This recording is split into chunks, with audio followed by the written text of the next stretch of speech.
여러분 안녕하십니까? 최병환 장로입니다. 계속해서 날씨는 비가 쏟아지고 있고요. 남의 나라를 넘보던 중국은 대만을 침공한다고 그렇게 큰소리 뻥뻥 치던 중국, 지금 물난리가 나서 아주 야단이 났죠. 큰 댐이 무너지고. 하나님 가만두겠습니까? 대만에도 하나님 믿는 사람들이 있을 텐데. 자, 이제 함께 기도하고 말씀을 보고 들으며 은혜를 받습니다. 기도합니다. 하나님의 은혜를 감사를 드립니다. 세계적으로 볼 때에 주의 날이 점점 문 앞에 다가오는 것을 볼 수가 있지만은 우리가 눈에 보면서도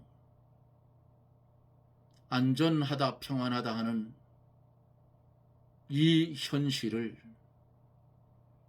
주님 용서하여 주옵소서. 주님이 일하고 계심을 피조물계를 보면서 눈뜬 봉사가 되어서 구별하지 못함을 긍휼히 여겨 주시옵시고, 우리에게 신령한 눈을 떠서 시대를 바로 볼 수 있게 주의 보혜사 성령이 역사하여 주옵기를 원합니다. 이 나라 이 민족 불쌍히 여겨주시고, 정가범들이 정치에 들어앉아서 콩인지 팥인지 구분도 못하고 나라를 어지럽게 하고 국민을 속이는 망령된 행실들을 하나님이 간섭하여 주셔서 공의가 바로 설 수 있도록 주님이 역사하여 주시옵소서. 오늘도 이 방송을 녹화해서 유튜브에 올릴 때에 많은 심령들이 말씀을 보고 들어 깊이 있게 깨달아 소망이 없는 시대에 소망을 불어넣을 수 있는 실력자들이 되게 해 주시옵소서. 유튜브라 하는 이 사이트를 만들어서 복음을 전하게 한 이 회사에도 큰 은혜를 주셔서 오랫동안 유지될 수 있도록 하나님 축복하여 주옵소서. 종의 입술을 주장하여 주시고 하나님의 정확무한 귀한 말씀만 대언하게 하여 주옵소서. 예수님 이름으로 기도드리옵나이다. 아멘. 하나님의 말씀은 사도행전 12장 1절로 4절 말씀까지만 보도록 하겠습니다. 1절로 4절입니다. 사도행전 12장 1절로 4절. 그때의 헤롯 왕이 손을 들어 교회 중 몇 사람을 해하려 하여 요나의 형제 야고보를 칼로 죽이니, 유대인들이 이 일을 기뻐하는 것을 보고 베드로도 잡으려 할세. 때는 무교절이리라. 잡음에 옥에 가두어 군사 내식인 네 패에게 맡겨 지키고 유월절 후에 백성 앞에 끌어내고자 하더라. 아멘.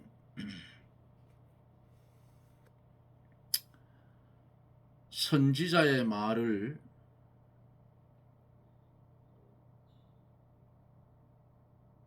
인정하고 바로 들으면 복이 되지만은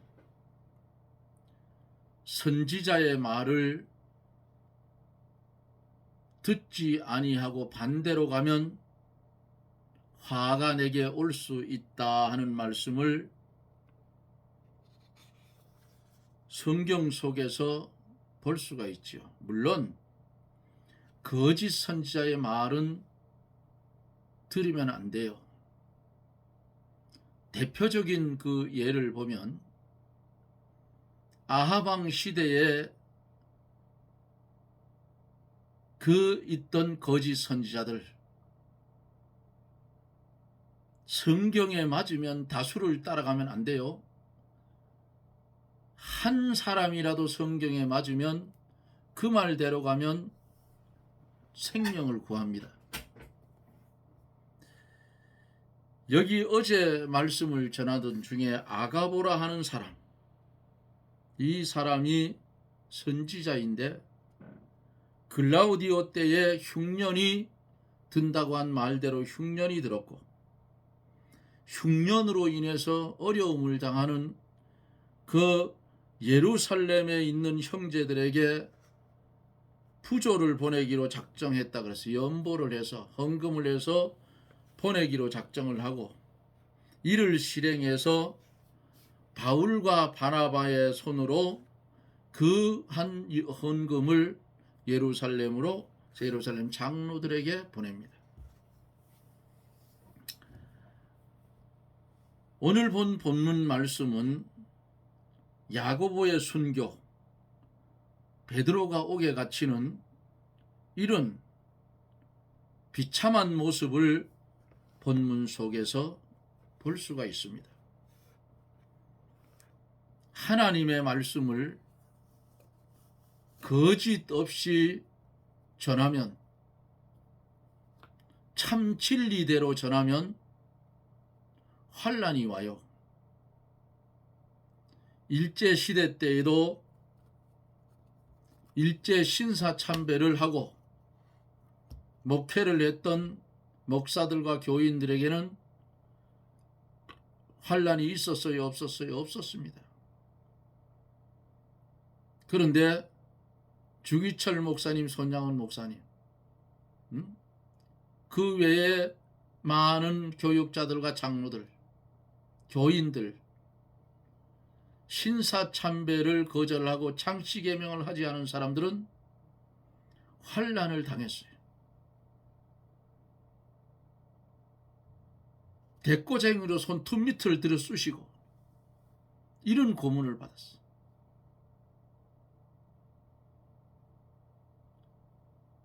최권능 목사님이 붙들려 가서 일본 경찰이 때리니까 예수 천당, 또 때리니까 불신지옥, 예수 천당 불신지옥. 그러니까 일본 순사가 뭐라 했느냐, 이놈의 배때기 속에는 뭐가 들었길래 예수 천당만 나온다고 풀어줬답니다. 기독교 백년사를 보면 그런 게 있어요. 이렇게 산에 드린 공예에서 예수 이름을 전하지 말라 금령을 내렸었죠. 그러다가 사울이 주님 만나서 눈에 비늘이 벗겨진 후에 그리스도인으로 개종이 됐어요. 예수 믿는 사람.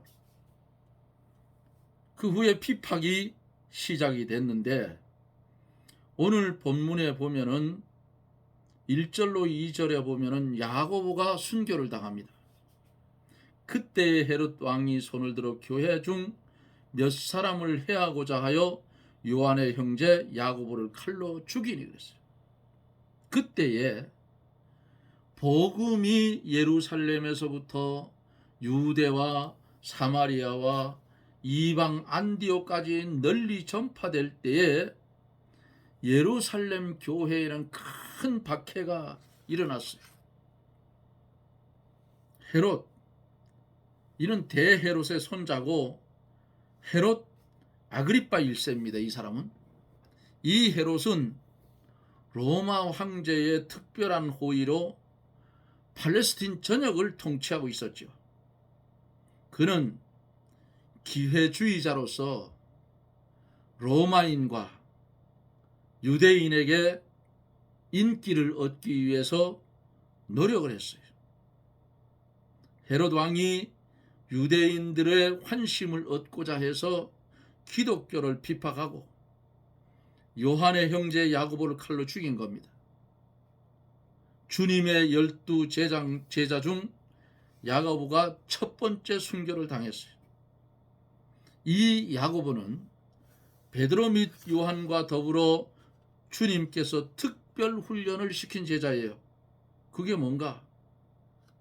예수께서 야이로의 딸을 살릴 때 같이 있었고, 변화산에서 예수님이 변화될 때 같이 있었고, 겟세마네 동산에서 기도하실 때에 이 세 제자를 데리고가 특별하게 보여주시고 들려주시고 훈계를 했어요.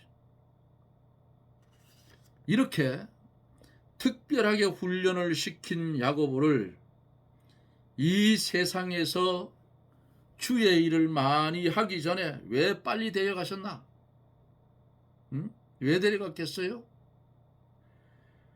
첫째로, 하나님께서는 흠없고 점없는 양을 먼저 제물로 받으시는 겁니다. 두 번째는, 순교는 하나님을 위한 일 중에 가장 큰 일이죠. 예수님이 십자가에 죽으신 일, 이 일이 가장 큰 일인 것과 같아요.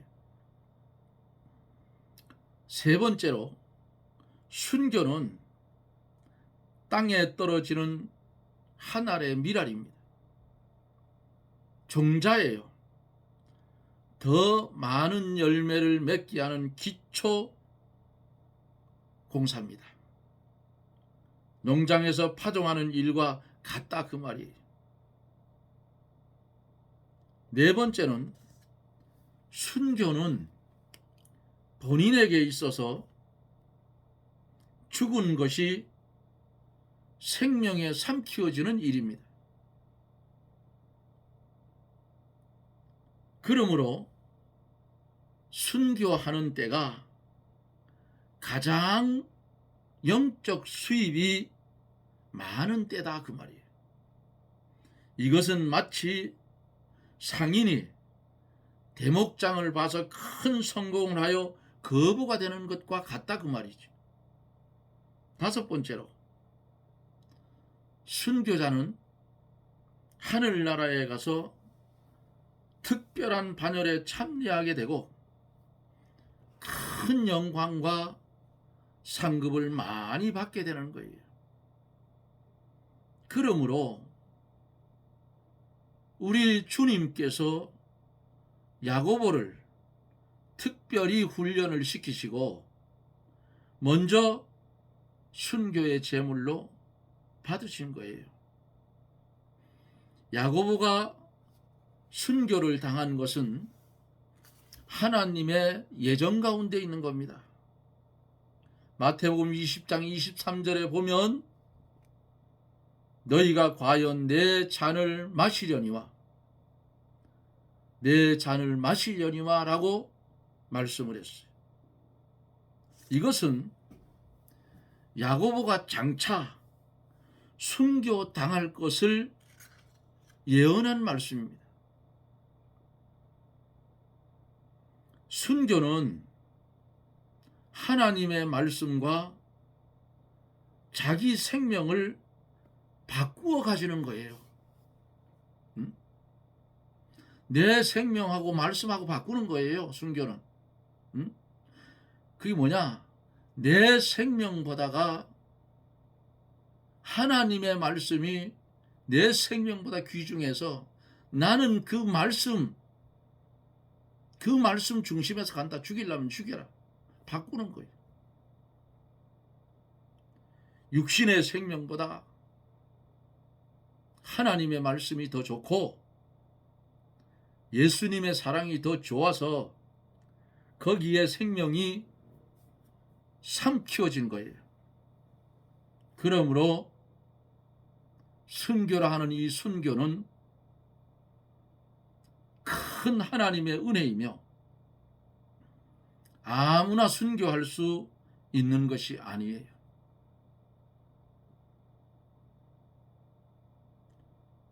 하나님의 특별한 은혜를 받은 사람이어야 순교를 할 수가 있어요.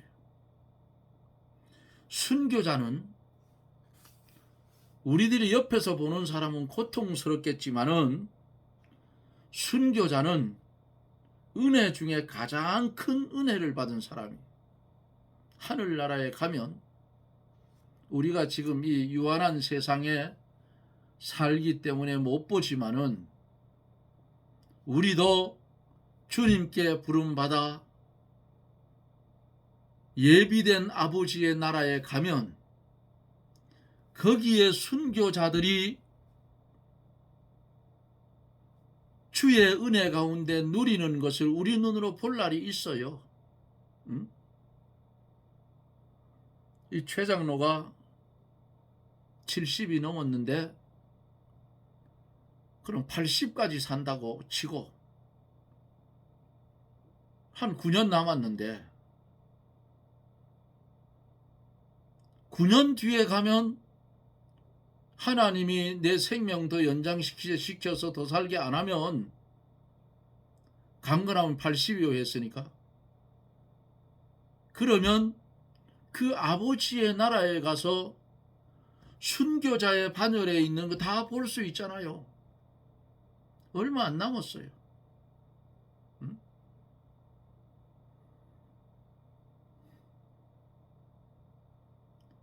언제 하나님이 이 땅에서의 삶을 쉬게 할지는 누구도 몰라요. 이 땅에서 이 육신의 장막이 무너지기 전에 우리가 해야 할 일들을 깨달았으면 분수를 넘지 말고 성경대로 분수에 맞게 그렇게 믿음 생활에 가야 되는 거예요. 그러니까 신앙생활에서 갈 때 진리대로 가면 오늘날 아이들 말로 하면 왕따를 당하고 진리대로 가면 지만 잘났다고 비판을 받고 진리대로 가면 욕을 먹고 그래요. 그러니까 일제시대 때나 6.25 시대 때나 진리대로 가니까 두들겨 맞고 욕을 먹고 목배임을 당하고 한 거예요. 그러나 믿는 성도에게는 순교는 하나님의 특수한 은혜입니다. 아무나 가질 수 있는 게 아니에요. 그 나라에 가면 분명코 우리가 부러워할 만한 하나님의 상급이 분명코 주어져 있을 것이니 우리도 이 땅에 생명이 존재하는 한 어떻게 해요? 순교자적 사명을 가지고 말씀대로 살아가자 그 말입니다.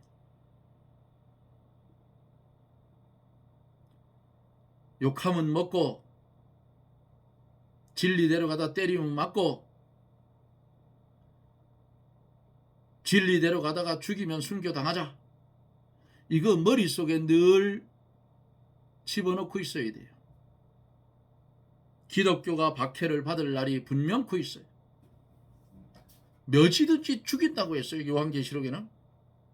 그러나 그런 것을 보면서 사람들이 무서워해요. 무서워할 거 없어요. 우리 이방인들은 거의 주님이 공중 재림하면 들림받아 갈 거예요. 매를 갈고 있으며 하나는 데려감을 당하고 하나는 버려움을 당하고. 예? 공중에 주님이 재림하면 들림받는 사람 때문에 이 세상, 우리가 살고 있는 현실의 세상은 뒤죽박죽이 될 거예요. 왜? 비행기를 타고 가다 어린아이가 싹 없어졌어. 차를 몰고 가 운전하는 사람이 들림받았어. 어떻게 되겠어요 그거 차가. 예? 그냥 쳐받고 말 거 아니에요. 이런 날이 분명코 우리에게는 있어요. 이 순교를 당한 자, 하나님의 특별 자석권이 있는 자, 예정된 자라야 순교를 당할 수 있어요.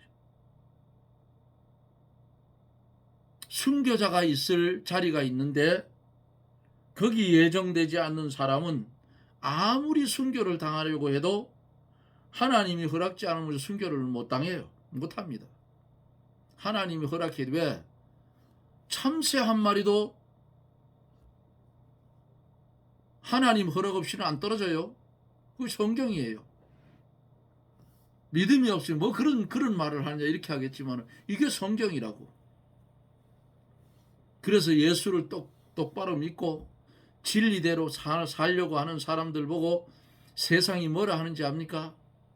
미련 곰퉁이 같다 하는 거예요. 왜? 저거 죽을 자리인데 저게 환장하지 않은 정신 이상이 된 거 아니에요. 이렇게 나가잖아요. 응? 믿는 사람 막 잡아주는데 예수 믿고 구원받으시오 미친놈 되는 거예요. 뭐 잡혀가야죠. 예수 믿는 것도 그래요. 안 믿는 사람들은 우스갯소리로 그러잖아요. 우리 마누라가 잘 믿기 때문에 우리 마누라 천당 갈 때나 그 발 뒷구머리 붙들고 간다고. 택도 없는 소리 하지 마라. 예? 한날 한시 동일한 시각에 땡 할 때 똑같이 죽어도 절대로 뒷구머리 못 붙잡는다 그 말이에요.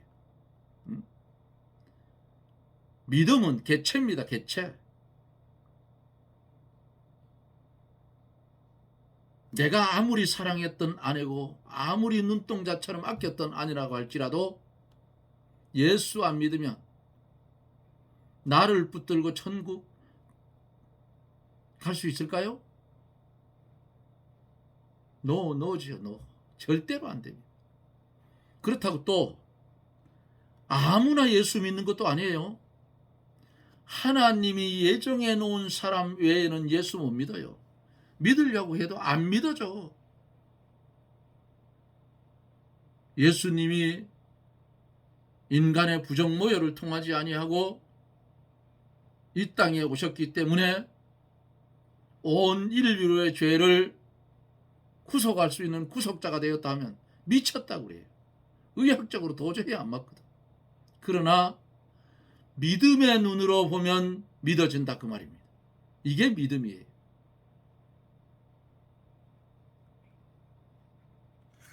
(3절로) (4절에) 보면은 자 야고보는 이제 순교를 당했어요. 몇을 어떻게 한다 했어요? 성경에 몇 사람을 죽이려고 하여 그래서 해하려 하여. 3절로 4절에 보면 베드로가 옥에 갇힙니다. 이 야고보 사도를 순교 죽이는 것을 보고 유대인들이 기뻐하는 것을 보고 베드로도 잡으려고 할세 때는 무교절이라. 잡음에 옥에 가두어 군사 내식인 내패에게 맡겨 지키고 6월절 후에 백성 앞에 끌어내고자 하더라 그랬어요. 헤롯이 야고보를 칼로 죽이는 것을 보고 유대인들이 기뻐했다 그랬어요. 저 미친놈들 아닙니까? 유대인들은 예수를 미워하여서 십자가에 못 박아 죽이고 또 예수 믿는 제자들을 죽이기까지 합니다. 세상이 성도들을 미워하는 것은 예수님을 먼저 미워해서 죽였기 때문이에요. 음?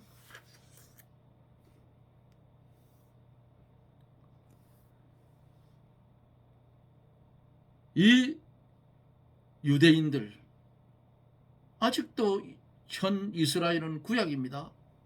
예수 안 믿어요. 왜 안 믿느냐?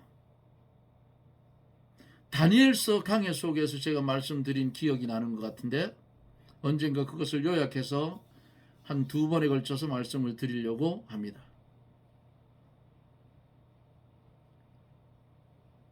예수님이 내가 소 키우리라고 그랬잖아요. 그런데 유대인들은 금방 갔다가 로마의 속국으로 되어 있는 이스라엘을 구원하기 위해서, 독립시켜주기 위해서 예수님이 재림에 올 것으로 알았는데 예수님은 안 왔다 그 말이에요. 뭐가 왔어요? 대신에 주님이 말씀했던 것처럼 보혜사 성령이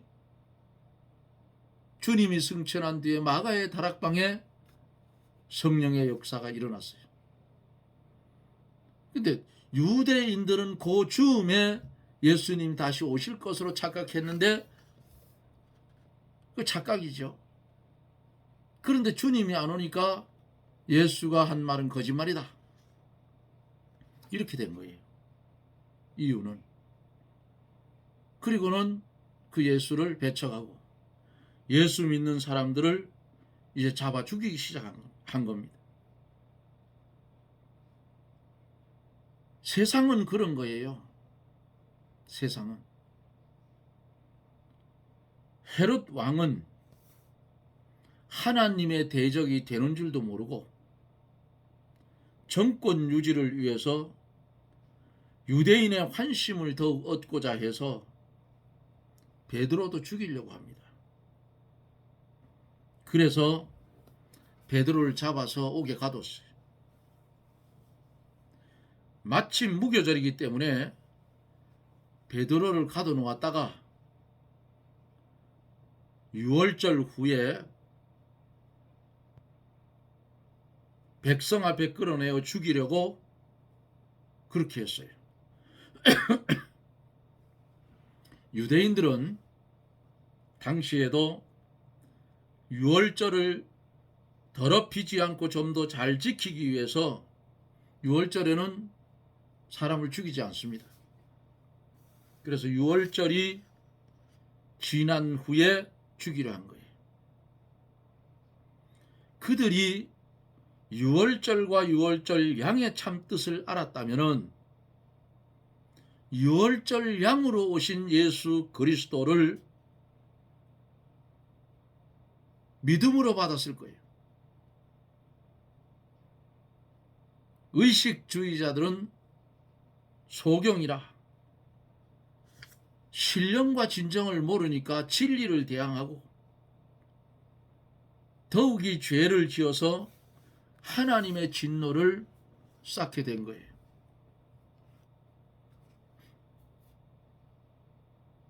사도를 죽였던 이들, 이 헤롯 왕 나중에 충이 먹어 죽었다 그랬어요. 하나님은 결코 손해보는 하나님은 아니다 그 말이에요.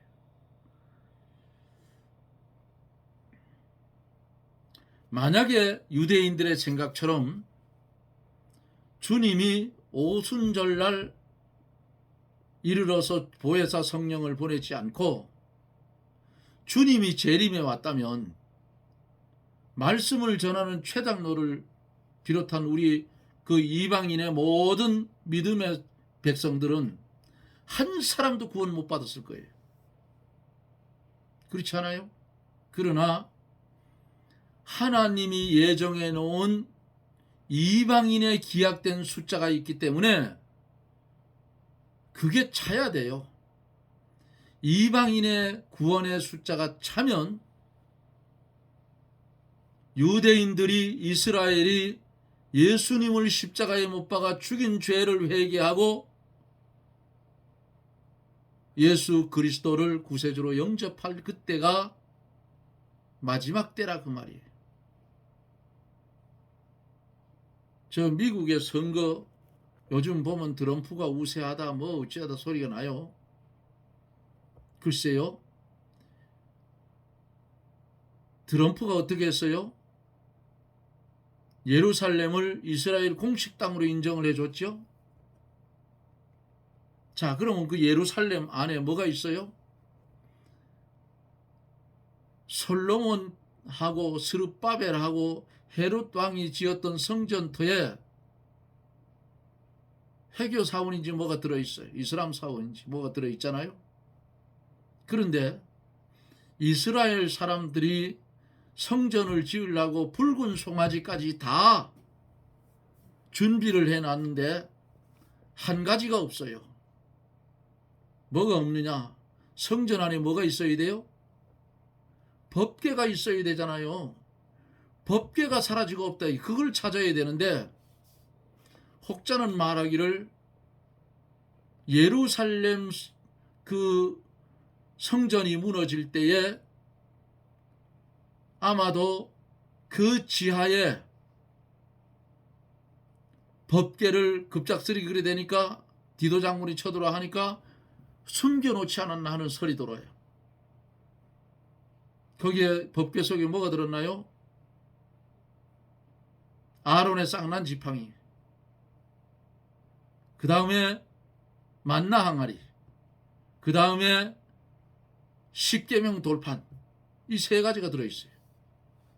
그걸 찾아야 되는데 현실로 지금은 아마 그거 두들겨 보시면 중동전이 그냥 3차 전쟁이 일어날 거예요. 그런데 때가 되면 그거 때려 부십니다. 때려 부시는데 저 트럼프 미치광이가 대통령이 되면 예루살렘 너들 땅인데 때려 부셔도 괜찮아, 부셔라. 그 트럼프의 사위가 유대인입니다. 유태인. 그 사위가 영향력을 좀 하는 것 같아요. 때려 부셔라. 제4의 성전을 지을 수 있도록 부셔라. 할 수도 있다 그 말이에요. 우리가 뒤에서 봐줄게. 3차 전쟁이 나든 말든 거기 까불러 치면 우리가 다 부셔버린다. 그러니까 부셔고 너들 성전 지어라.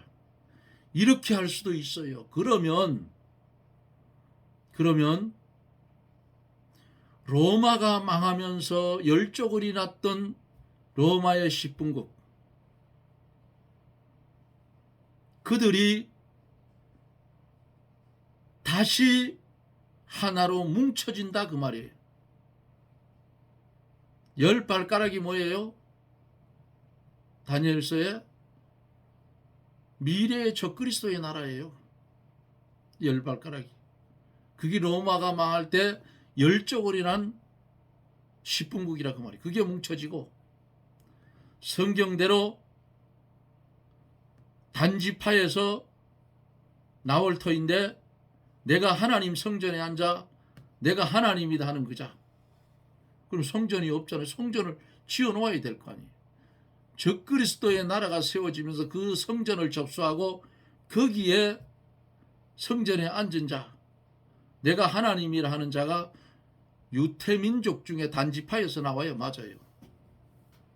이렇게 세상은 마감하게 되는 그 일들이 지금도 착착 진행되고 있다는 사실입니다. 유월절 뜻을 몰랐던 유대인들, 유월절 어린 양의 참 뜻을 알았더라면 예수님을 십자가에 못 박지 않았을 거예요. 그리고 예수님을 십자가에 못 박았다 할지라도 바로 깨닫고 회개하고 예수님을 영접했을 거예요. 그러나 의식주의자들, 이들은 눈먼 소경이라 신령과 진정은 모르고 뭘 대항해요? 항상 진리를 대항하고 더욱더 죄를 지어서 하나님의 진노를 쌓게 되는 것입니다. 사랑하는 성도들이여, 우리는 자다가 깰 때가 됐습니다. 자다가 깨어야 돼요. 그래서 하나님의 말씀, 지금 읽기 쉬운 시대, 듣기 좋은 시대, 얼마나 좋아요. 열심히 보고 듣고 읽어서 머릿속에 저장하세요. 우리 시대에 이런 환란이 올지도 몰라요. 그럼 그때 가면 어떡합니까? 성경을 볼 수가 있습니까? 오늘날처럼 TV만 켜면 설교가 줄줄줄 막 쏟아지지요. 유튜브 켜면 설교 천국이에요. 그런데 다 막혀버리면 어디가 됐겠어요? 내 머릿속에 입력되어 있는 하나님의 말씀을 모르는 자들에게 전달해주고, 머릿속에 있는 건 마귀가 못 뺏어가잖아요. 또 남의 머릿속에 있는 건 내가 받아서 내 걸 삼고, 서로 교환하며 믿음 생활을 해야 할 그날이 분명코 우리 앞에 옵니다. 여기 제자들이 예수 이름으로 미움을 받듯이 오늘을 살아가고 있는 우리 예수 믿는 사람들도 예수 이름으로 미움을 받을 날이 분명코 있을 것인데, 말씀으로 무장하고 믿음의 투구를 쓰고 날려오는 화전, 방패를 맞고 성경대로 그렇게 하나님 앞에 잘했다 칭찬받을 수 있는 믿음의 사람들이 되어지시기를 예수님 이름으로 축원합니다. 아멘. 기도합니다. 순교자의 모습이 오늘 본문 속에서 보여졌습니다. 또한 두 번째로 순교의 길을 걸을 뻔했던 베드로는 잡혀 있습니다. 오늘을 살아가고 있는 우리 하나님의 백성들, 성경의 이런 모습을 보면서 우리도 예수 그리스도의 이름으로 미움받을 날이 분명코 우리 앞에 있을 터인데, 하나님 우리에게도 이들과 같은 믿음을 충만케 하여 주셔서 마지막 때에 말씀으로 무장하고 믿음으로 승리하는 복된 성도들 되게 해 주시옵소서. 예수님 이름으로 기도드리옵나이다. 아멘. 여러분 고맙습니다. 장마가 계속 이어지고 있죠. 일이 밀려서 저도 큰일인데요. 어찌하겠어요? 하늘에 하나님이 자꾸 주니까 그냥 푹 쉬라고 주시는 걸로 믿고 요즘은 좀 쉬고 있는 중입니다. 비 때문에. 오늘도 이 방송이 유튜브에 올라가면 유튜브에서 방송을 열어서 볼 사랑하는 성도 여러분, 야고보나 베드로나 그 당시에 예수 이름 때문에 미움을 받은 하나님의 백성들, 믿음의 선진들처럼 우리도 그런 날이 있다는 사실을 깨닫고 믿음으로 무장해서 이기며 승리하는 그런 성도가 됩시다. 여러분 고맙습니다. 저는 또 내일 영상 속에서 여러분들을 만나 뵙겠습니다. 여러분 평안하십시오. 샬롬.